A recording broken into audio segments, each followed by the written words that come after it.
Katika tukio hili muhimu ambalo nimealikwa hapa kwa niaba ya Mheshimiwa Naibu Waziri Mkuu na Waziri wa Nishati Dr. Doto Mashaka Biteko kuja kuzindua kituo mama cha gesi asilia iliyoshindiliwa CNG, naomba nitumie fursa hii kwa dhati na kwa unyenyekevu mkubwa kumshukuru na kumpongeza sana Mheshimiwa Rais wa Jamhuri ya Muungano wa Tanzania Dr. Samia Suluhu Hassan kwa maono, mtazamo na maelekezo yake kwetu sisi kama Wizara ya Nishati. Tumejulishwa hapa kwamba kituo hiki pamoja na mambo mengine kitakuwa na uwezo wa kujaza magari 8 kwa wakati mmoja na kwa siku magari 1200 pamoja na kulisha vituo vingine vidogo na kuchochea ongezeko la vituo vingine. Vile vile, kituo hiki kina uwezo wa kuwapatia nishati ya gesi asilia watumiaji mbalimbali kama vile viwanda, shule, hoteli na kadhalika.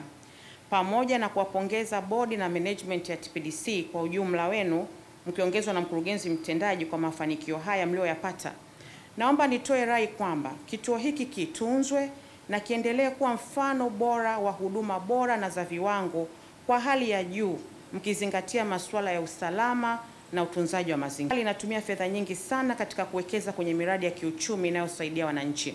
Changamoto waga zinajitokeza kwenye uendeshaji. Kwa hiyo nitoe rai, TPDC nyinyi ndio wasimamizi wa wadau wengine wa gesi za kwenye magari. Ni muhimu muonyeshe mfano wa huduma bora zenye uhakika ili kuweza kuwa mfano kwa wengine pale mnapowasimamia. Kuwa mfano bora na sio kunyoshewa vidole kuwa yale mnayotaka katika usimamizi nyinyi wenyewe hamwezi kuyasimamia kwa kuyafanyia kazi.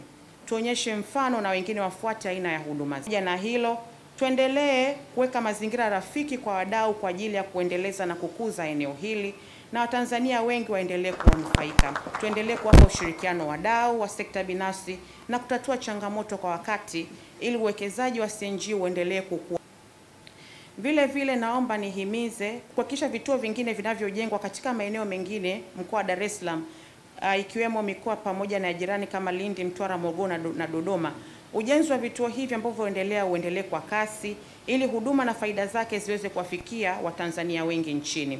Na kwa Watanzania wenzangu ambao bado wana mashaka kwenye kubadilisha mifumo ya magari yao kwenda kwenye mifumo ya gesi, naomba tuendelee kuasisitiza twende katika njia hiyo. Wengine labda wana hofu kwamba mifumo inaweza kuwa inaharibu magari.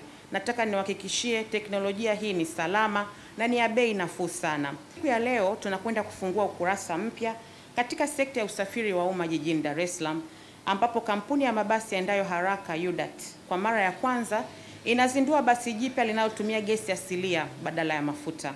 Aidha, nimeelezwa kuwa basi hili mtakaloliona hapa ni moja kati ya mabasi mengi yanayotumia gesi asilia yanayotarajiwa kuwasili miezi michache ijayo hapa nchini.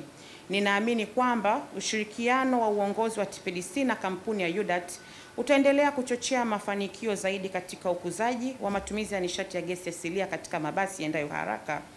Huu ni ushahidi tosha kwamba tunao uwezo wa kuleta mabadiliko chanya endapo tutashirikiana kwa pamoja.